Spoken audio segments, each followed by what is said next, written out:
Në fillimet tona,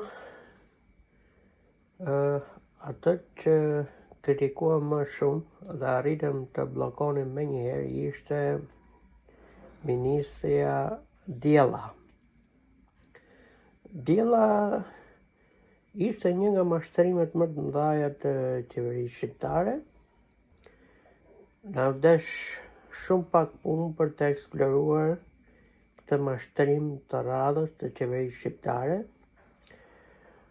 Pretendohet sikur Diella është e lidhur me sisteme inteligjente, AI-e, teknologjisë artificiale, por nuk është e vërtetë. Diella i humb gjitha me i dorë. Pra, mos i besoni shumë Diellës, Edi Ramës jo, por tani po vjen ora e së të vërtetës.